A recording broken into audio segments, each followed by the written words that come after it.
जोहार दोस्तों, मैं उरांव सर आप लोगों को स्वागत करता हूं आज का झारखंड जीके क्लास में। आज का क्वेश्चन बहुत ही महत्वपूर्ण है जो आपके एग्जाम में 100% देखने को मिलेगा। तो समय को न गंवाते हुए चलिए पहला क्वेश्चन शुरू करते हैं। उससे पहले बता दें कि आज के जो क्लास है इसमें हम लोग झारखंड जीके का मिक्सअप क्वेश्चन देखने वाले हैं, अर्थात बहुत सारे चैप्टरों को जो है मिलाकर एक ही साथ एक क्लास में करने वाले हैं। तो कुल मिला के आज का क्लास भी क्या है आपके लिए बेहद खास है। तो डोंट वेस्ट टाइम, बिल्कुल नहीं समय बर्बाद करना है। क्या करना है, नोटबुक निकाल के बैठना है। नोटबुक निकालने इसलिए बोलते हैं क्योंकि जब सवाल होता है उसको उत्तर हम बताते हैं, लेकिन उसके साथ जो एक्स्ट्रा फैक्ट जुड़ा है उसके भी डिटेल में बताते हैं। तो उसको आप लोग अपना नोटबुक में नोट करते हुए चलिएगा। और यकीन मानिए जो आप पढ़ते हैं याद रहता है, लेकिन जिसको आप लिख लिख के पढ़ते हैं आपके दिमाग में अधिक दिनों तक याद रहता है। और आपका एग्ज़ाम जो है 2 से ढाई महीना में एनी हाउ हो जाने वाला है। तो आपको क्या करना है कि एकदम दिन रात शिद्दत से पढ़ना है, यानी कि अपनी मेहनत को इतनी खामोशी से करना है कि आपकी सफलता जो है गली मोहल्ला टोहल्ला सब जगह क्या है शोर मचा देगा। और ये 2 ढाई महीना क्या होता है, कंपटीशन एग्ज़ाम के लिए बहुत कम समय है। लेकिन साथ में आपको ये भी बताना चाहेंगे कि इससे पहले आप कितना पढ़े हैं वो बहुत ज़्यादा मायने नहीं रखता है, लेकिन ये 2 ढाई महीना का आप लोग किस तरह से इस्तेमाल कर रहे हैं ये आपके रिजल्ट बनाने में ज़रूर असर दिखाएगा। ठीक है, तो चलिए शुरू करते हैं आज का पहला क्वेश्चन। पहला क्वेश्चन थोड़ा आसान है। हुंडू जलप्रपात कहाँ स्थित है? पहला है राजमहल की पहाड़ी, दूसरा हजारीबाग पठार, तीसरा पोराहाट पहाड़ी, चौथा है रांची पठार। तो इसका सही आंसर क्या हो जाएगा? इसका सही आंसर हो जाएगा आपका ऑप्शन नंबर डी, रांची पठार। तो हुंडू जलप्रपात की बात करेंगे तो यह जो है क्या है, झारखंड की दूसरी सबसे बड़ी जलप्रपात है। और यह जो है आपका रांची जिला के अंतर्गत आता है। ठीक है, रांची जिला के अंतर्गत। साथ ही क्या याद रखेंगे कि यह जो है आपका स्वर्ण रेखा नदी पर है। किस नदी पर है? तो स्वर्ण रेखा नदी पर है। और क्या याद रखना है कि अगर इसकी ऊंचाई की बात करेंगे तो मीटर में नापेंगे तो लगभग की बात कर रहे हैं 98 मीटर है। और इसी को हम लोग फीट में नापेंगे तो कितना हो जाएगा, 320 फीट या 322 फीट के आसपास ये ऊंचाई में हो जाएगा। ठीक है, तो ये हो गया आपका हुंडरू जलप्रपात। अब हुंडरू जलप्रपात का तो जिक्र हो गया, लेकिन और बाकी जलप्रपात बता दें। जैसे आपको ये जानना जरूरी है कि झारखंड का सबसे ऊंचा जलप्रपात कौन सा है, तो कौन सा है? तो लोध जलप्रपात है। ठीक है, लोध जलप्रपात झारखंड का सबसे ऊंचा जलप्रपात है, जिसका दूसरा नाम क्या है? जिसका दूसरा नाम बूढ़ा घाघ है। अब बूढ़ा घाघ क्यों कहते हैं मालूम है? क्योंकि यह जलप्रपात जो है आपका बूढ़ा नदी में है। बूढ़ा नदी में है, जिसके कारण इसको बूढ़ा घाघ भी कहते हैं। और जिला पूछ लिया जाए तो कौन जिला में आता है? ये आपका लातेहार जिला में। और लातेहार जिला बना है 4 अप्रैल 2001 ईस्वी में। ये हो गया आपका लोध जलप्रपात क्लियर। अब हम लोग देखेंगे दसम जलप्रपात की। तो दसम जलप्रपात भी कहाँ है? आपका रांची जिला के अंतर्गत आता है। और यह किस नदी पर है? ये आपका कांची नदी पर है। ये आपका दसम भी क्लियर हो गया। अब हम लोग देखेंगे जोन्हा जलप्रपात की। तो जोन्हा जलप्रपात की बात करेंगे तो ये भी आपका कहाँ, रांची जिला के अंतर्गत आता है। किस नदी में है? तो ये आपका राढ़ू नदी में, साढ़ू नहीं राढ़ू नदी में है। अब इस जोन्हा जलप्रपात को ही क्या कहा जाता है? गौतम धारा कहा जाता है। ठीक है, गौतम धारा। गौतम धारा क्यों कहा जाता है? क्योंकि ऐसी मान्यता है कि जोन्हा जलप्रपात पर जो है कभी गौतम बुद्ध आए हुए थे और स्नान किए हुए थे, ठहरे हुए थे। इसी कारण जोन्हा जलप्रपात को ही गौतम धारा जलप्रपात कहते हैं। चलिए, तो पहला का आंसर हो जाएगा ऑप्शन नंबर डी, रांची के पठार में हुंडरू जलप्रपात है। क्वेश्चन नंबर 2 कहता है कि झारखंड का कौन सा जिला उड़ीसा से सीमा साझा करता है? पहला है चतरा, दूसरा हजारीबाग, तीसरा गुमला, चौथा है सिमडेगा। इसका सही आंसर हो जाएगा आपका ऑप्शन नंबर डी, सिमडेगा। वैसे आपको बता दें कि उड़ीसा के साथ जो है झारखंड के जो है 4 जिला सीमा साझा करता है। 4 जिला, उनमें से एक हो जाएगा आपका सिमडेगा। और बाकी का भी बता देते हैं। तो दूसरा हो जाएगा आपका पूर्वी सिंहभूम। ठीक है, दूसरे नंबर में हो जाएगा आपका पूर्वी सिंहभूम हो जाएगा। और तीसरे कान हो जाएगा, तीसरा हो जाएगा आपका पश्चिमी सिंहभूम। और चौथा कौन हो जाएगा? तो चौथा हो जाएगा आपका सरायकेला खरसावां। तो ये जो है 4 जिला जो है आपका क्या है, उड़ीसा के साथ सीमा साझा करते हैं। ठीक है, इतना आपको याद रखना है। और आपको क्या याद रखना है कि उड़ीसा जो है किधर है? तो इसके लिए हम लोग झारखंड का मैप का थोड़ा सा फिर आज प्रयोग करेंगे। तो झारखंड का आकार कैसा है? चतुर्भुजाकार है। और झारखंड जो है 5 राज्यों के साथ सीमा साझा करता है, जिसमें पूरब में पश्चिम बंगाल के साथ। ठीक है, पश्चिम में आपका उत्तर प्रदेश और छत्तीसगढ़ के साथ, और उत्तर में बिहार के साथ, दक्षिण में उड़ीसा के साथ। तो उड़ीसा जो है झारखंड के दक्षिण में सीमा साझा करता है, और उड़ीसा से जो है झारखंड के 4 जिले सीमा साझा करते हैं, उनमें से एक आपका सिमडेगा भी है। ठीक है, अब सिमडेगा के बारे में थोड़ा सा जान लेते हैं। तो हमारा जो सिमडेगा है ये जिला बना है आपका कब? 2001 में। किससे अलग होकर बना है? तो गुमला जिला से अलग करके सिमडेगा जिले का निर्माण 2001 में किया गया है।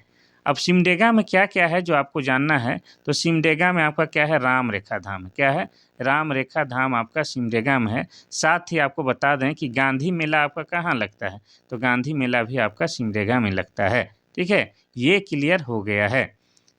अब बाकी की स्थापना करेंगे तो चतरा जिला बना है 1991 में, हजारीबाग जिला बना है 1833 में, गुमला जिला बना है 1983 में। ठीक है, चलिए आपको आगे ले चलते हैं क्वेश्चन नंबर 3 की ओर।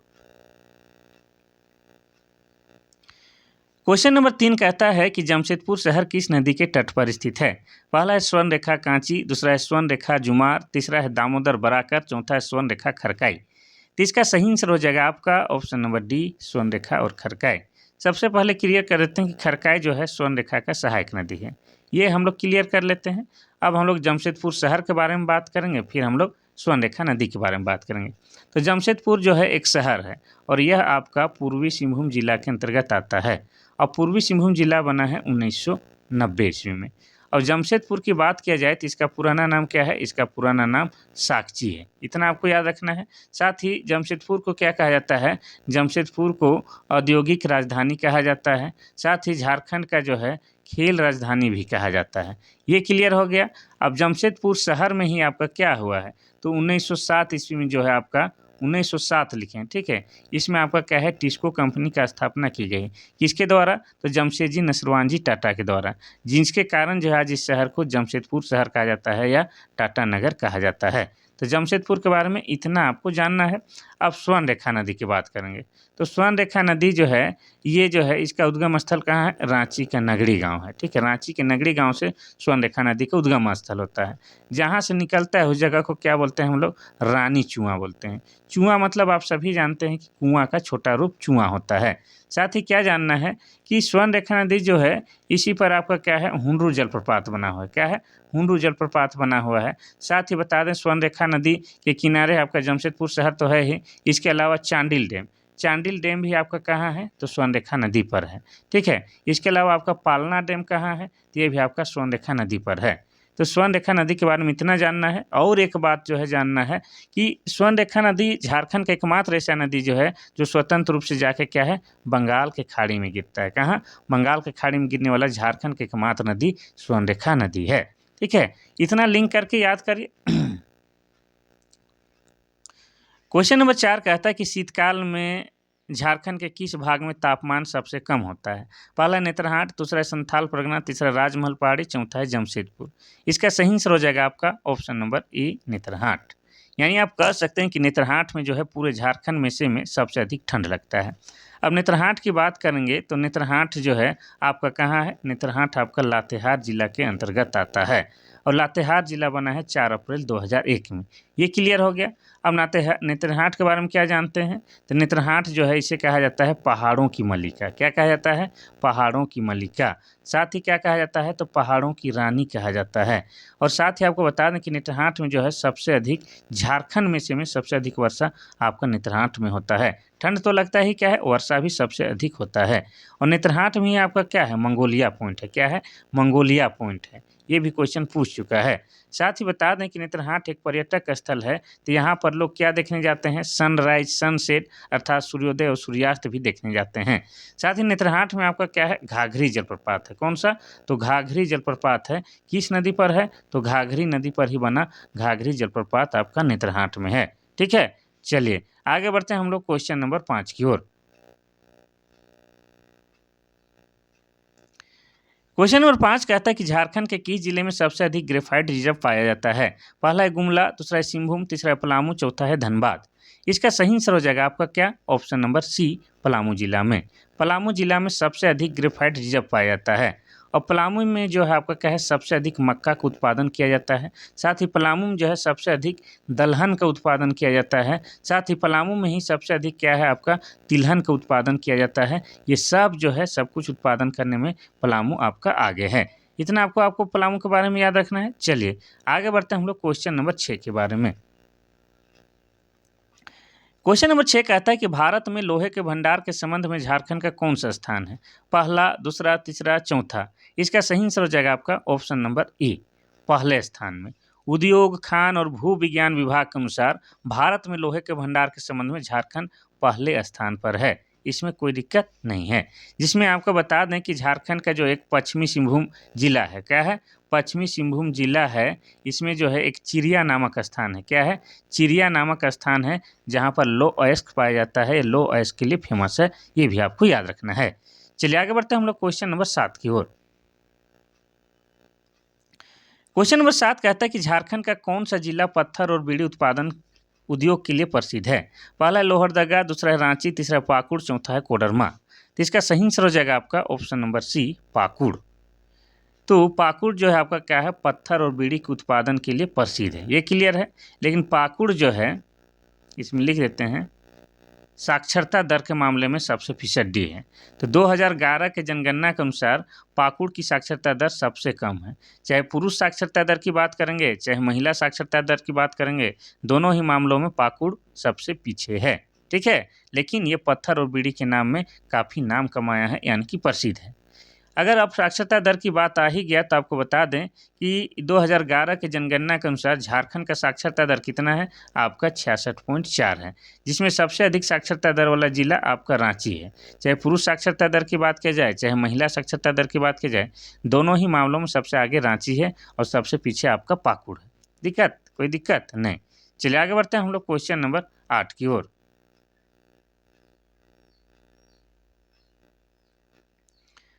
क्वेश्चन नंबर 8 कहता है कि झारखंड में नकदी फसल के लिए प्रयुक्त जोते हुए क्षेत्र का हिस्सा कितना है? पहला है आपका 15, दूसरा है 20, तीसरा है 10, चौथा है 5। इसका सही आंसर क्या हो जाएगा? तो इसका सही आंसर हो जाएगा आपका ऑप्शन नंबर डी, 5%। तो झारखंड के कुल कृषि योग्य भूमि का लगभग 5% भाग में नकदी फसल का उत्पादन होता है, ये आपको याद रखना है। वैसे आपको बता दें कि झारखंड का कुल क्षेत्रफल कितना है? तो 79,714 वर्ग किलोमीटर। ये क्या है? आपका झारखंड के कुल क्षेत्रफल, जिसमें आपको बता दें कि 38 लाख हेक्टेयर आपका भूमि क्या है? कृषि योग्य भूमि है। उसमें नकदी फसल के लिए कितना है? 5% क्षेत्र है, ये भी आपको याद रखना है। चलिए आगे बढ़ते हैं हम लोग क्वेश्चन नंबर 9 की ओर। क्वेश्चन नंबर 9 कहता है कि शहीद होने वाले छोटा नागपुर क्षेत्र के प्रथम क्रांतिकारी कौन थे? पहला है बिरसा मुंडा, दूसरा है जतरा भगत, तीसरा है रघुनाथ महतो, चौथा है बुधू भगत। इसका सही आंसर क्या होगा? शहीद होने वाले छोटा नागपुर क्षेत्र के प्रथम क्रांतिकारी, तो इसका सही आंसर हो जाएगा आपका ऑप्शन नंबर डी, बुधू भगत। अब बुधू भगत की बात करेंगे तो इन्होंने जो है क्या है, कोल विद्रोह का नेतृत्व किया था। कौन सा? तो कोल विद्रोह का नेतृत्व किया था। और कोल विद्रोह कब हुआ था? तो ये हुआ था आपका 1831-32 में। कब हुआ था? 1831-32 में हुआ था। अब बुधू भगत के बारे में थोड़ा सा व्यक्तिगत जानते हैं। तो बुधू भगत का जन्म आपका रांची जिला में हुआ था। अब प्रखंड आपको पूछे तो चान्हो प्रखंड में हुआ था। अगर आपसे पूछे गांव, तो गांव किस गांव में जन्म लिए थे बुधू भगत? तो ये लिए थे आपका सिलागाय गांव में, सिलागाय। और जन्म कब हुआ था? तो जन्म की बात आया तो 1792 ईस्वी में हुआ है। और किस जनजाति से समुदाय ये संबंध रखते थे? तो उरांव जनजाति से। ये क्लियर हो गया। चलिए बाकी ऑप्शन का हल्का चर्चा करते हैं, फिर आगे बढ़ते हैं। बिरसा मुंडा के द्वारा बिरसा आंदोलन का शुरुआत किया गया था, जिसको हम लोग क्या कहते हैं? उल गुलान बोलते हैं। क्या बोलते हैं? उल गुलान। और उल गुलान का मतलब क्या होता है? मालूम है? महान क्रांति होता है। क्या होता है? महान क्रांति होता है, या महान हलचल भी होता है, ये आपको याद रखना है। ठीक है, चलिए जतरा भगत की बात करेंगे तो जतरा भगत के द्वारा जो है आपका टाना भगत आंदोलन का नेतृत्व किया गया था। कौन सा? तो टाना भगत आंदोलन का नेतृत्व किया गया था। कब? 1914 की बात है। ठीक है, इतना आपको याद रखना है। रघुनाथ महतो का संबंध जो है आपका किससे है? तो चुआड़ विद्रोह से। किससे? चुआड़ विद्रोह से संबंध आपका रघुनाथ महतो का है। चलिए आगे बढ़ते हैं हम लोग क्वेश्चन नंबर 10 की ओर। क्वेश्चन नंबर 10 कहता है कि पद्मश्री से सम्मानित होने वाले प्रथम आदिवासी नेता कौन है? पहला है जयपाल सिंह मुंडा, दूसरा है जुएल लकड़ा, तीसरा है ठेबले उरांव, चौथा है कार्तिक उरांव। तो इसका सही आंसर हो जाएगा आपका ऑप्शन नंबर बी, जुएल लकड़ा। जुएल लकड़ा को जो है क्या है, कब दिया गया था? तो इन्हें दिया गया था 1963 में। 1963 में भारत सरकार के द्वारा भारत सरकार का चौथा सबसे बड़ा पुरस्कार पद्मश्री पुरस्कार से सम्मानित किया गया था। ठीक है, किसको? जुएल लकड़ा को। इतना आपको याद रखना है। और ये वही जुएल लकड़ा है, कौन जुएल लकड़ा है? जिन्होंने जो है 1915 में छोटा नागपुर उन्नति समाज की स्थापना की थी। कौन? जुएल लकड़ा। यह स्थापना किया गया था, उसमें जो सदस्य, उसका सदस्य वाला टीम में शामिल थे आपके कौन? जुएल लकड़ा। उन्नति समाज, छोटा नागपुर उन्नति समाज वाला में, ठीक है, इतना आपको याद रखना है, तो हो जाएगा जुएल लकड़ा। जयपाल सिंह मुंडा के बारे में बात करेंगे तो इन्हें लोग प्यार से क्या बोलते हैं? मारंग गोमके। क्या बोलते हैं? मारंग गोमके। और मारंग गोमके का मतलब क्या होता है आपको मालूम है? इसका मतलब होता है महान नेता। क्या हो जाता है? महान नेता। और जयपाल सिंह मुंडा का जन्म कब और कहाँ हुआ था ये भी बता देते हैं। तो इनका जन्म हुआ है 3 जनवरी 1903 ईस्वी को हुआ है। कहाँ पर हुआ है? तो वर्तमान जो खूंटी जिला है, खूंटी जिला में हुआ था। खूंटी जिला का भी टकरा टोली गांव हुआ था, इतना आपको याद रखना है। अब इनकी मृत्यु कब हुई है? तो इनकी मृत्यु हुई है आपका 20 मार्च, ठीक है, 20 मार्च 1970 में इनकी मृत्यु हुई है। मृत्यु का कारण सरकारी दस्तावेज के अनुसार ब्रेन हेमरेज बताया गया है। क्या बताया है? ब्रेन हेमरेज बताया गया है, इतना आपको याद रखना है, ठीक है। और बता दें कि जयपाल सिंह मुंडा के द्वारा जो आपका 1928 में जो है एम्स्टर्डम हॉकी का ओलंपिक हो रहा था। एम्स्टर्डम में हॉकी का ओलंपिक हो रहा था। उस समय हॉकी का टीम का जो कैप्टन कौन थे? जयपाल सिंह मुंडा थे। और इन्होंने जो है भारत को गोल्ड मेडल दिलाया था। क्या दिलाया था? Gold medal. यानी कि कह सकते हैं ओलंपिक में पहला गोल्ड दिलाने वाला, भारत को पहला गोल्ड दिलाने वाला व्यक्ति जयपाल सिंह मुंडा ही है। और ये घटना है कब की? 1928 की। चलिए आगे बढ़ते हैं हम लोग क्वेश्चन नंबर 11 की ओर। क्वेश्चन नंबर 11 कहता है कि झारखंड के किस जिले में बासुकीनाथ धाम है? पहला है देवघर, दूसरा है दुमका, तीसरा है साहेबगंज, चौथा है जामताड़ा। तो इसका सही आंसर क्या हो जाएगा? तो इसका सही आंसर हो जाएगा आपका ऑप्शन नंबर बी, दुमका में। दुमका में आपका क्या है? बासुकीनाथ धाम है। और आपको बता दें कि ये जो बासुकीनाथ धाम है इसका संबंध किससे है? तो समुद्र मंथन से। समुद्र मंथन एक घटना जो हुआ है उसी से संबंधित है आपका क्या? बासुकीनाथ धाम। अगर आपको ये भी पूछ सकता है कि बासुकीनाथ धाम को किसने बनवाया था, तो एक जो हरिजन व्यक्ति था जिनका नाम क्या था? वासाकी ताती। तो वासाकी ताती के द्वारा जो है आपका क्या है? वासुकीनाथ धाम का निर्माण कराया गया है। और यह जो है आपका समुद्र मंथन से संबंधित है, ये भी आपको याद रखना है। अब दुमका के बारे में बात आया है तो दुमका के बारे में आपको बता दें कि दुमका क्या है? आपका मलूटी गांव है।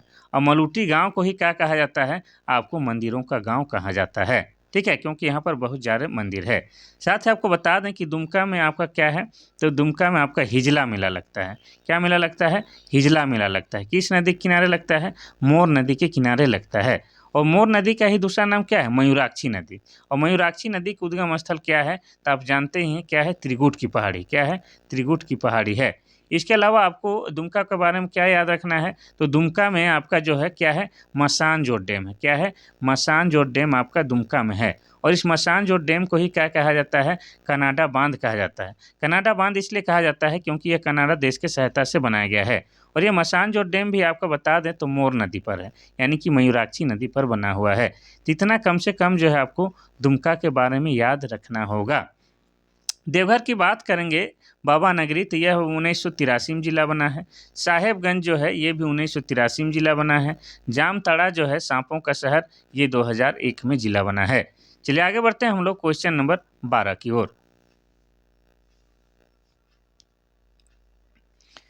क्वेश्चन नंबर 12 कहता है कि झारखंड के किस स्थान को हनुमान जी का जन्म स्थली माना जाता है? पहला इटखोरी, दूसरा है अंजन धाम, तीसरा है टांगीनाथ, चौथा है महामाया। इसका सही आंसर क्या हो जाएगा? तो इसका सही आंसर हो जाएगा आपका ऑप्शन नंबर बी, अंजन धाम। तो ये अंजन धाम जो है आपका कहाँ है? तो गुमला जिला में है, ठीक है। थोड़ा सा यहाँ पर लिख नहीं रहा है, कोई बात नहीं, हम शुरू से फिर लिखने का प्रयास करते हैं। तो ये जो है आपका अंजन धाम कहाँ है? तो ये आपका गुमला जिला में है, ठीक है। और गुमला जिला कब बना है? तो गुमला जिला बना है 1983 ईस्वी में। लिख नहीं रहा है, कोई दिक्कत नहीं है, उससे हम लोग को हार मानना नहीं है। तो ये आपका हो जाएगा रुकिएगा, थोड़ा सा लिख नहीं रहा है तो लिखने का प्रयास करते हैं, ठीक है। तो ये जो है अंजन धाम आपका गुमला जिला में है। और आपको बता दें कि गुमला जिला बना है 1983 में। अब ये आंजन धाम आप सभी जानते हैं कि हनुमान जी अर्थात बजरंगबली की माता का नाम क्या था? अंजनी। और उन्हीं के नाम पर उस जगह को आंजन धाम कहते हैं। और ऐसी मान्यता है कि वहाँ पर जो है बजरंगबली अर्थात हनुमान जी का जन्म हुआ था। ये आपको याद रखना है। इटखोरी की बात करेंगे तो कहाँ है? आपका चतरा जिला में है। और इटखोरी में आपका क्या है, माँ भद्रकाली का मंदिर है। किसका? तो माँ भद्रकाली का मंदिर है, ये आपको याद रखना है। अब टांगीनाथ की बात करेंगे तो टांगीनाथ कहाँ है? ये आपका गुमला जिला में। कहाँ है? गुमला जिला में। और टांगीनाथ में आपका क्या है, परशुराम का, भगवान परशुराम का जो है क्या है, फरसा गड़ा हुआ है। और यहाँ पर जो है प्रत्येक साल शिवरात्रि के दिन, ठीक है, शिवरात्रि के दिन क्या है, भव्य मेला का आयोजन किया जाता है। और यह जो टांगीनाथ जो है आपका क्या है, पाशुपत संप्रदाय से संबंधित है। क्या है? पाशुपत संप्रदाय से संबंधित है, ये भी आपको याद रखना है। चलिए चौथा ऑप्शन देखेंगे, महामाया। महामाया का मंदिर भी कहाँ है? तो ये भी आपका गुमला जिला में है, ये आपको याद रखना है। चलिए तो ऑप्शन नंबर बी हो जाएगा अंजन धाम।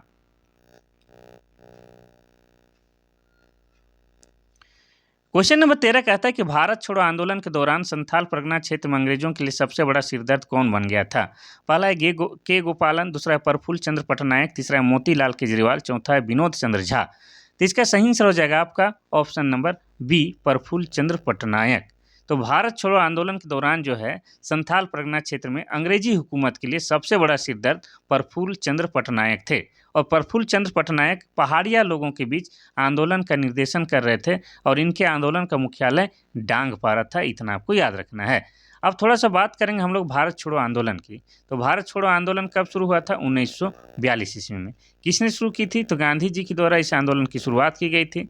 और इस आंदोलन के दौरान ही महात्मा गांधी के द्वारा प्रसिद्ध नारा करो या मारो दिया गया था। कौन सा नारा? करो या मारो का नारा दिया गया था, ठीक है, जिसको अंग्रेजी में हम लोग क्या कहते हैं? डू और डाई कहते हैं, ये भी याद रखना है। अब देखते हैं हम लोग क्वेश्चन नंबर 14। क्वेश्चन नंबर 14 देखिए कि थोड़ा अट नहीं रहा है, लेकिन हम लोग हटा देंगे। इसमें क्या बोल रहा है कि निम्न में से कौन सा कथन असत्य है? यहाँ पर जो कथन है, 4 कथन है, जो गलत है उसको पहचानना है। देखिए पहला क्या कह रहा है कि झारखंड में नमक सत्याग्रह का शुरुआत 13 अप्रैल 1930 में हुआ। दूसरा कह रहा है कि हजारीबाग की खजांची तालाब के निकट के भी सहाय ने नमक बनाया। तीसरा कह रहा है पलामू में नमक सत्याग्रह के नेतृत्वकर्ता सोनार सिंह खरवार और चंद्रिका वर्मा थे। और चौथा कह रहा है कि जमशेदपुर में नमक सत्याग्रह का नेतृत्व पन्नी गोपाल मुखर्जी ने किया था। तो इसमें कौन सा कथन गलत है भाई? तो आपको बता दें, इसमें जो है ऑप्शन नंबर डी, ये वाला गलत है। जमशेदपुर में नमक सत्याग्रह का नेतृत्व पन्नी गोपाल ने नहीं किया था। तो किसने किया था? तो नन्नी गोपाल ने किया था। थोड़ा सा दिक्कत है, नन्नी गोपाल मुखर्जी ने किया था, और बाकी सब के सब सही है। और ये जो नमक सत्याग्रह वाला बात हो रहा है, किस आंदोलन का बात है? तो सविनय अवज्ञा आंदोलन के समय वाला बात है, जिसमें महात्मा गांधी चले थे ना साबरमती से डांडी नमक डांडी नामक यात्रा में चले थे, डांडी यात्रा चले थे, वही है नमक सत्याग्रह, उसी के बारे में बात हो रहा है। तो एक बार आप लोग फिर से पढ़ लीजिएगा। क्वेश्चन नंबर 15 कहता है कि 1924 ईस्वी में कहाँ के लोगों ने विष्णु माहिरी के नेतृत्व में हाट कर न देने के लिए आंदोलन चलाया? पहला है मानभूम, दूसरा है सिंहभूम, तीसरा है वीरभूम, चौथा है ढालभूम। तो ये क्वेश्चन थोड़ा सा टफ लग रहा होगा, लेकिन एग्जाम के दृष्टिकोण से VVIP है, इसीलिए जो है हम आप लोग के लिए लेकर आए हैं। इसका सही आंसर हो जाएगा आपका ऑप्शन नंबर बी, सिंहभूम। तो 1924 में जो है सिंहभूम के आदिवासी लोगों ने विष्णु माहुरी के नेतृत्व में हाट कर नहीं देने के लिए आंदोलन चलाया था, ठीक है, कोई दिक्कत नहीं। सिंहभूम मतलब हो जाएगा कौन सा एरिया? आप जानते हैं पूर्वी सिंहभूम, पश्चिमी सिंहभूम और सरायकेला को मिला के जो है पहले क्या है, सिंहभूम क्षेत्र हुआ करता था, लेकिन अभी तीनों अलग अलग जिला है। देखिए, ये देखिए लंबा लंबा क्वेश्चन। रामगढ़ में संपन्न कांग्रेस के 53वें अधिवेशन के बारे में कौन सा कथन असत्य है? यहाँ पे गलत कथन को छांटना है, ठीक है। पहला क्या कह रहा है कि रेडिकल डेमोक्रेटिक पार्टी एवं फॉरवर्ड ब्लॉक का जन्म हुआ था इस अधिवेशन में। दूसरा है मुख्य प्रवेश द्वार का नामकरण बिरसा मुंडा के नाम पर किया गया था। और तीसरा है सभा स्थल का नाम अजहर नगर रखा गया था। और चौथा है 53वें अधिवेशन 19-20 मार्च 1940 में हुआ था। तो इसमें कौन सा कथन गलत है, इसको आपको पहचानना है, ठीक है। तो आपको बता दें कि यहाँ पर क्या लिखा है, सभा स्थल का नाम रखा गया था, ये है, एक बार आप लोग भी पढ़ लीजिए कि कौन सा गलत है। अच्छा, यहाँ पर ऑप्शन नंबर सी गलत हो जाएगा, कहाँ चल गया, ऑप्शन नंबर सी हो जाएगा। आपको बताते हैं, धैर्य रखें, बता के ही जाएंगे। तो सभा स्थल का नाम अजहर नहीं रखा गया था, बल्कि मजहर नगर रखा गया था। क्या रखा गया था? मजहर नगर रखा गया था। तो ये वाला गलत है। और ये बाकी सब सही है कि रेडिकल डेमोक्रेटिक पार्टी और फॉरवर्ड ब्लॉक, दो को यहाँ पर जो इसकी स्थापना हुई थी। और इसका जो प्रवेश द्वार था उसका बिरसा मुंडा के नाम से रखा गया था, और सभा स्थल का नाम अजहर नहीं बल्कि मजहर नगर रखा गया था। और यह अधिवेशन जो हुआ था आपका 1940 में हुआ था और 19 और 20 मार्च को हुआ था। और यह कांग्रेस का 53वां वार्षिक अधिवेशन था, ये भी आपको याद रखना है। ठीक है, कहाँ हुआ था? तो रामगढ़ में हुआ था। कब हुआ था? 19-20 मार्च को हुआ था 1940 में। और यह कांग्रेस का 53वां अधिवेशन था। तो ऑप्शन नंबर सी वाला गलत है, अजहर नहीं बल्कि मजहर नगर होगा। और उसकी अध्यक्षता कौन की थी, याद आ रहा है? तो अबुल कलाम आज़ाद के द्वारा उस अधिवेशन की अध्यक्षता की गई थी। ठीक है, चलिए क्वेश्चन नंबर 17 कहता है कि निम्न में से कौन सा विकल्प सही सुमेलित नहीं है। पहला, एक तरफ यहाँ पर क्या है, रचना है, इस तरफ रचना है, इधर रचनाकार का नाम है, तो जो गलत है उसको पहचानना है। पहला है जितिया कहानी धनी राम बख्शी, दूसरा है श्री गणेश चौथ कहानी WC राय, तीसरा है छोटा नागपुर ताल मंजरी विनोद विनंद कवि, चौथा है जगरामी नारायण जगराम। इसका सही आंसर क्या हो जाएगा? ठीक है, देखिए ये सब क्वेश्चन है जहाँ पर आप लोग फंसिएगा, तो इसको आप लोग बताइए। ऑप्शन नंबर बी ये वाला हो जाएगा। श्री गणेश चौथ कहानी को WC राय ने नहीं लिखा है। तो आप सोचिएगा कि फिर किसने लिखा है, तो लिखने वाला व्यक्ति के नाम यहाँ पर लिख देते हैं साफ साफ, धनी राम बख्शी। क्या नाम है? तो धनी राम बख्शी के द्वारा लिखा गया है, बख्शी। श्री गणेश चौथ कहानी को धनी राम बख्शी ने लिखा है, इन्होंने नहीं लिखा है, तो यही गलत सुमेलित था।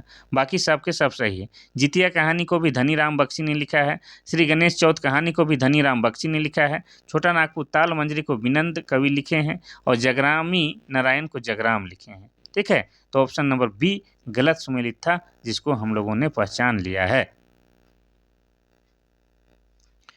क्वेश्चन नंबर 18 कहता है कि द एज ऑफ डिजायर एक पुस्तक का नाम है। द एज ऑफ डिजायर पुस्तक के लेखक कौन है?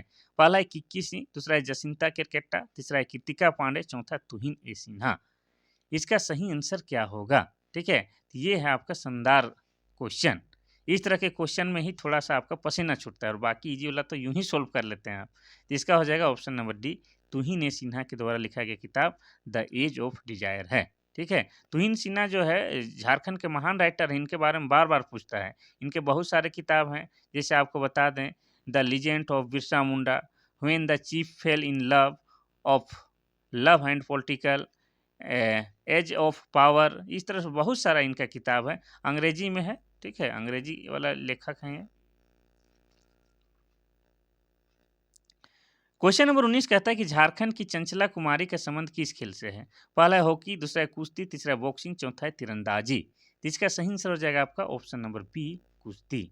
आपको बता दें कि झारखंड में जितना भी खिलाड़ी है, यानी कि खेल खिलाड़ी से संबंधित, उसके लिए हम अलग से सेपरेट वीडियो बनाए हैं, चाहे तो आप मेरा चैनल में जाकर देख सकते हैं। साथ ही आपको बता दें कि जितना भी चर्चित खेल खिलाड़ी है उसके बारे में आप सब जानते हैं, लेकिन इसी तरह से जो है तो कुछ कम प्रसिद्ध खिलाड़ी के बारे में पूछता है तो आप लोग का पसीना छूटता है। तो इस सबको ध्यान देना है कि झारखंड का जो खिलाड़ी है, जो आपका कम से कम राष्ट्रीय स्तर पर पहुंच चुका है, तो चाहे उसका चर्चा हो ना हो, उसके बारे में आपको जानना है। तो चंचला कुमारी के संबंध जो है कुश्ती खेल से है। क्या है? कुश्ती खेल से है। और ये सब जूनियर विश्व कुश्ती चैंपियनशिप में भाग लेने वाली झारखंड की पहली महिला खिलाड़ी है। ठीक है, क्या बोले हम? ये सब जूनियर विश्व कुश्ती चैंपियनशिप में भाग लेने वाली झारखंड की पहली महिला खिलाड़ी है। ठीक है, तो नाम कमाया है लोग, झारखंड को नाम दिलाया भी है। क्वेश्चन नंबर 20 कहता है कि सतनाम सिंह और आरिफ इमाम किस खेल के प्रशिक्षक हैं? प्रशिक्षक हैं, खिलाड़ी नहीं, प्रशिक्षक, ट्रेनर हैं। पहला है हॉकी, दूसरा है तीरंदाजी, तीसरा है फुटबॉल, चौथा है एथलेटिक्स। इसका सही आंसर क्या हो जाएगा? Option number D, athletics. Athletics के प्रशिक्षक हैं आपके सतनाम सिंह और आरिफ इमाम। तो प्रशिक्षक से भी संबंधित क्वेश्चन पूछता है, सिर्फ खिलाड़ी को याद नहीं रखना है, बेहतरीन खिलाड़ी के कोच को भी याद रखना है। क्वेश्चन नंबर 21 कहता है कि झारखंड के पुरुषों की सबसे सामान्य पोशाक को क्या कहते हैं, जो कपड़े का एक ही टुकड़ा होता है? पहला है लुंगी, दूसरा है धोती, तीसरा है अचकन, चौथा है भगवा।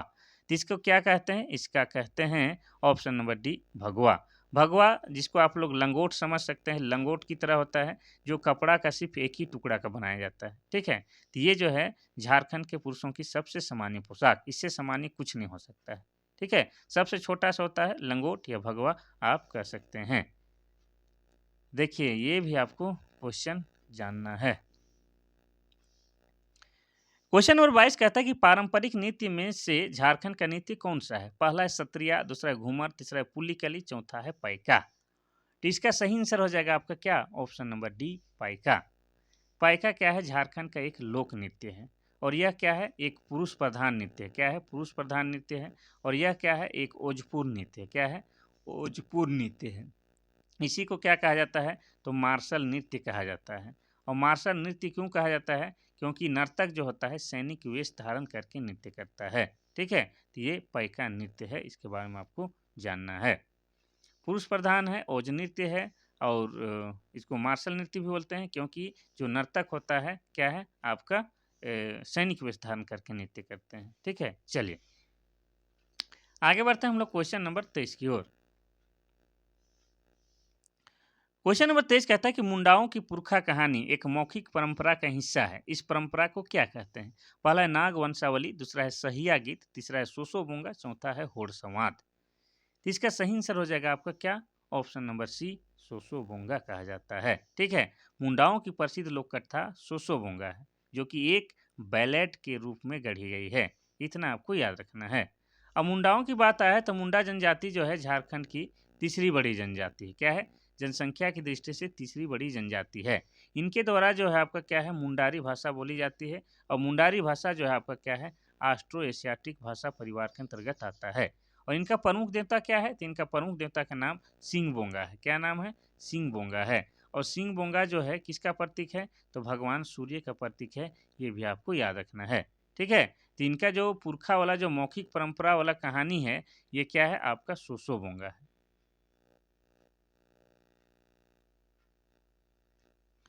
क्वेश्चन नंबर 24 कहता है कि गलत सुमेलित को पहचाने। पहला है फगुआ गीत मौसमी गीत है, दूसरा है सोहराय गीत त्योहार गीत है, तीसरा है जनाना झूमर गीत नृत्य गीत है, चौथा है झंझाइन गीत मौसमी गीत है। तो इसमें गलत सुमेलित कौन है भाई? तो इसका हो जाएगा आपका ऑप्शन नंबर डी, झंझाइन गीत जो है मौसमी गीत नहीं बल्कि यह आपका संस्कार गीत के तहत आता है। कौन सा? संस्कार गीत के तहत आता है। तो सब बाकी की सब के सब सही है। फगुआ गीत आपका क्या है? मौसमी गीत है। सोहराय गीत आपका त्योहार गीत है। जनाना झूमर गीत नृत्य गीत है। झंझाइन गीत आपका संस्कार गीत के तहत आता है। क्योंकि आप सभी जानते हैं कि झंझाइन गीत जो है बच्चों के जन्म उत्सव पर गाया जाता है। ठीक है, बच्चों के जन्म उत्सव पर गाया जाने वाला गीत आपका झंझाइन गीत है। और होली को हम लोग झारखंडी लोग क्या कहते हैं? फगुआ कहते हैं। और फगुआ में ही कौन गीत गाता है? फगुआ गीत गाया जाता है। ठीक है, और सोहराय त्योहार के समय सोहराय गीत गाया जाता है। कोई दिक्कत वाली बात नहीं है। क्वेश्चन नंबर 25 कहता है कि झारखंड में विधानसभा सीटों की संख्या कितना है? पहला है 14, दूसरा है 81, तीसरा है 6, चौथा है 20। इसका सही आंसर क्या होगा?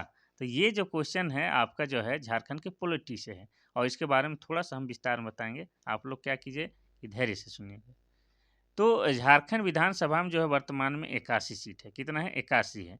पहले होता था 81 प्लस 1 यानी कि 82 होता था। और ये जो एक जो होता था ये क्या होता था? आपका मनोनीत सीट होता था। निर्वाचित वाला नहीं बल्कि मनोनीत सीट होता था। और किसको मनोनीत किया जाता था? तो एंग्लो इंडियन सदस्य को मनोनीत किया जाता था राज्यपाल के द्वारा। ठीक है, लेकिन उसको जो है अब हटा दिया गया है 104वां संविधान संशोधन के माध्यम से। ठीक है, तो अब जो है झारखंड में कितना है? झारखंड विधानसभा में सीटों की संख्या 81 है। अब इस 81 विधान सभा सीटों का बंटवारा कुछ इस तरह से है। तो एसटी के लिए कितना आरक्षित है? 28 है। एससी के लिए कितना है? तो एससी के लिए आपका 9 है। एससी के लिए 9 है।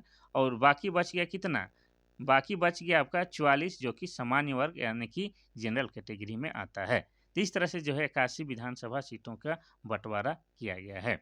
ठीक है, इतना आपको याद रखना है। जिसमें जो आपको बता दें यहाँ पर विधानसभा की बात आया है तो झारखंड का जो विधानमंडल है आपका कैसा है? एक सदनीय है। एक सदनीय कहने का मतलब यहाँ पर सिर्फ और सिर्फ एक सदन है।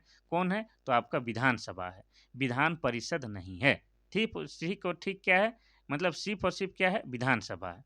ठीक है, अब विधानसभा का जिक्र आया तो और क्या याद हम लोग को रखना है कि झारखंड विधानसभा के अध्यक्ष कौन है? झारखंड विधानसभा का अध्यक्ष अर्थात स्पीकर कौन है? तो हो जाएगा आपका रविंद्रनाथ महतो। कौन हो जाएगा? रविंद्रनाथ महतो जो है आपका क्या है? झारखंड विधानसभा के अध्यक्ष हैं जो कि जेएमएम के विधायक हैं। इतना आपको याद रखना है। चलिए आगे बढ़ते हैं हम लोग क्वेश्चन नंबर 26 की ओर।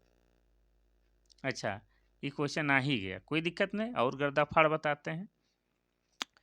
क्वेश्चन नंबर 26 कहता है कि झारखंड विधानसभा के वर्तमान अध्यक्ष कौन है? पहला है दिनेश उरांव, दूसरा है प्रभात कुमार, तीसरा है इंदर सिंह नामधारी, चौथा है रविंद्रनाथ महतो। तो इसका सही आंसर हो जाएगा आपका option number D, Ravindranath Mahato क्या है, झारखंड विधानसभा के वर्तमान अध्यक्ष हैं। और यह जो है आपका जेएमएम यानी कि झारखंड मुक्ति मोर्चा पार्टी के विधायक हैं, इतना आपको याद रखना है। और इनका विधानसभा क्षेत्र जो है आपका क्या है, नाला है। ठीक है, नाला विधानसभा क्षेत्र से आते हैं, और नाला विधानसभा क्षेत्र जो है आपका जामताड़ा जिला के अंतर्गत आता है, ये आपको याद रखना है। और जामताड़ा जिला जो है आपका कब बना है, 2001 ईस्वी में। और जामताड़ा जिले को क्या कहा जाता है, तो सांपों का शहर कहा जाता है। क्या कहा जाता है, सांपों का शहर कहा जाता है। और वर्तमान में जो है आपका साइबर, ठीक है, साइबर क्राइम के लिए पूरे वर्ल्ड में कुख्यात है। कौन, आपका जामताड़ा जिला। ठीक है, इतना आपको याद रखना है। और जामताड़ा जिला में और एक विधानसभा है आपका, कौन सा, तो जामताड़ा विधानसभा। कौन सा, जामताड़ा विधानसभा से आते हैं कौन, आपके इरफान अंसारी। इरफान अंसारी जो है आपका जामताड़ा विधानसभा से आते हैं। और इरफान अंसारी जो है वर्तमान में झारखंड के क्या हैं, स्वास्थ्य मंत्री हैं। क्या है, स्वास्थ्य मंत्री हैं। और 21 पार्टी से हैं, तो ये आपके कांग्रेस से हैं। इतना आपको कम से कम याद आना होगा। देखिए ये भी इंपॉर्टेंट क्वेश्चन है। क्वेश्चन नंबर 27 कहता है कि पीटीजी डाकिया योजना के बारे में सत्य कथन को पहचानें। पहला है, इसकी शुरुआत 6 अप्रैल 2017 को की गई। दूसरा है, इस योजना के तहत आदिम जनजाति को 40 किलो चावल राज्य खाद्य विभाग द्वारा घर पहुंचाया जाएगा। तीसरा है, इस योजना के लाभार्थी 70,000 हैं और इनकी साक्षरता दर निम्न है और आर्थिक आय मासिक 1,000 रुपया से कम है, इनमें से कोई नहीं। सत्य कथन को पहचाने, अच्छा सत्य कथन इसमें कौन है भाई, तो यहाँ पर हम सवाल तो गलत नहीं लिख दिए।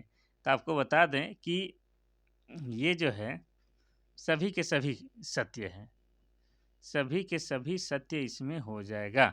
ठीक है, 70,000 है, इसकी 1,000, 1 सेकेंड रुकेगा, 17 में शुरू किया गया, 70,000 है, मासिक है 1,000 से कम है, इसमें इनमें से सभी इसमें ऑप्शन रहना चाहिए, इनमें से सभी, इनमें से सभी इसमें कर लीजिए ऑप्शन। उसके बाद अब हम बताते हैं। देखिए इस क्वेश्चन को थोड़ा सा संशोधित कीजिएगा। ठीक है, इसमें आपका जो है सही कथन को बोल रहा है, तो सही कथन एक नहीं बहुत है। सही बात है कि पीटीजी योजना जो है ये 6 अप्रैल 2017 को शुरू की गई थी, ये भी सही है। और ये जो है आपका ये वाला भी सही है। इनकी इस योजना के लाभार्थी 70,000 हैं और इनकी आय जो है 1,000 से भी कम है। ये वाला गलत है आपका, बी वाला गलत है। इनको जो है 35 किलो चावल दिया जाएगा, प्रत्येक महीना जो है 35 किलो चावल दिया जाएगा, जबकि यहाँ पर लिखा गया है 40 किलो, तो ये वाला गलत है। और ये दो जो है ए और सी कथन सही है। ठीक है, इतना आपको याद रखना है। एक बार ध्यान से इसको पढ़ लीजिएगा, थोड़ा सा लिखने में दिक्कत हो गया है। ए और सी कथन सही है। ठीक है, चलिए तो डी में हम लोग क्या डाल सकते हैं ऑप्शन कि हम लोग ए और सी सही है। चलिए क्वेश्चन नंबर 28 कहता है कि मुख्यमंत्री तीर्थ दर्शन योजना के लिए किन किन दो कंपनियों के बीच करार हुआ है।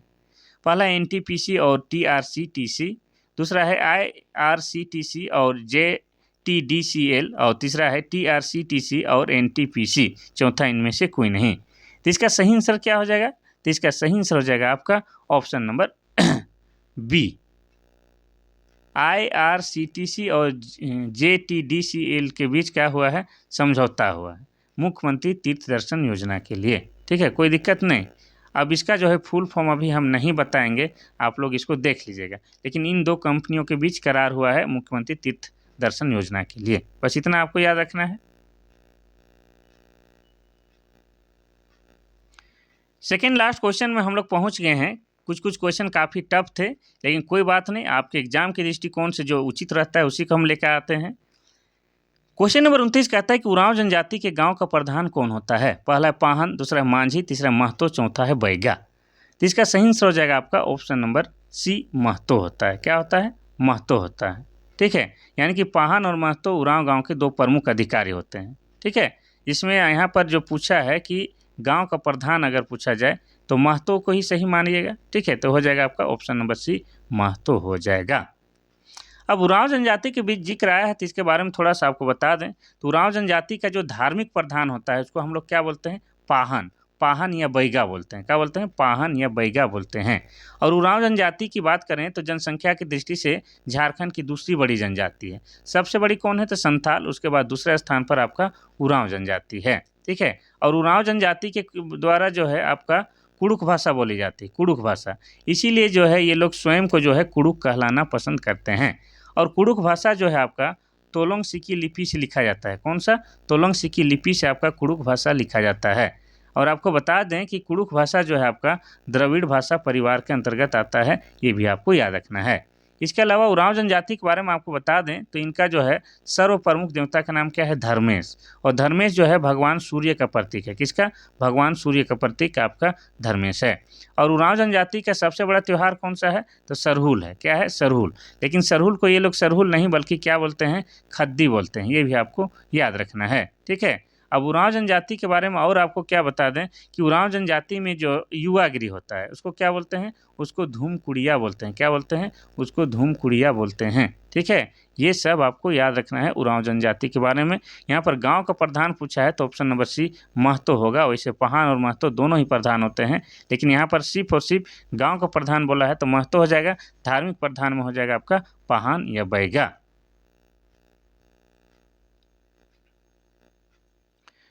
क्वेश्चन नंबर 30 कहता है कि चेरो जनजाति के संबंध में कौन सा कथन असत्य है? पहला, इनमें विवाह की 2 विधियां प्रचलित है, ढोला और चढ़ा। दूसरा है वधू मूल्य को इनमें दस्तूरी कहा जाता है। तीसरा, चेरो विवाह बिल्कुल हिंदू विवाह की तरह होता है। चौथा, इनमें से कोई नहीं। तो इसका सही आंसर हो जाएगा आपका ऑप्शन नंबर डी, इनमें से कोई नहीं। यानी कि सब के सब कथन सही है। इनमें जो है आपका क्या है? विवाह 2 विधियाँ हैं। विवाह की 2 विधियाँ हैं, एक ढोला विवाह और एक चढ़ा विवाह। और दूसरा है वधू मूल्यों को ये लोग दस्तूरी कहते हैं। ठीक है। क्या बोलते हैं? दस्तूरी बोलते हैं। इसके अलावा इनका जो विवाह है बिल्कुल हिंदी रीति रिवाज की तरह होता है। ठीक है। इतना आपको याद रखना है। और आप इससे संबंधित क्या याद रखना चाहिए? तो आपको बता दें कि चेरो जनजाति जो होता है इनका जो पंचायत होता है, चेरो जनजाति का जो पंचायत होता है उसको क्या बोलते हैं? उसको भैयारी कहा जाता है। क्या कहा जाता है? भैयारी कहा जाता है। ठीक है। और चेरो जनजाति से आपको क्या याद आ रहा है कि चेरो राजा जो थे आपके, सबसे प्रतापी चेरो राजा कौन थे आपके? मेदिनी राय। मेदिनी राय जो है आपका क्या है? सबसे प्रतापी चेरो राजा थे। और इन्हीं के नाम पर जो है डाल्टनगंज का नाम क्या रखा गया है? मेदिनी नगर रखा गया है। ये भी आपको याद रखना है। ठीक है। तो चेरो जनजाति के बारे में ये सब के सब कथन में से कोई भी कथन असत्य नहीं बल्कि तीनों के तीनों सही है। चलिए, तो ये था आज का आखिरी क्वेश्चन जो काफ़ी शिद्दत और मेहनत के साथ लाए थे। हाँ, आज का 4-5 क्वेश्चन जो था थोड़ा टफ था, लेकिन एग्ज़ाम के दृष्टिकोण से महत्वपूर्ण था, इसीलिए हम लेकर आ गए हैं। फालतू कोई भी क्वेश्चन नहीं है, क्योंकि हम बार बार आपको बोलते हैं कि जो मेरा क्लास शुरू से लास्ट तक धैर्य बना के देख रहा है उसका झारखंड जीके से एक भी क्वेश्चन नहीं छूटेगा, ये मेरा वादा है। तो आप लोग का क्या फ़र्ज़ बनता है कि थोड़ा सा लाइक कीजिए, शेयर कीजिए अपने दोस्तों को। ठीक है। और बाकी फिर कल मिलते हैं, तब तक के लिए थैंक यू, धन्यवाद।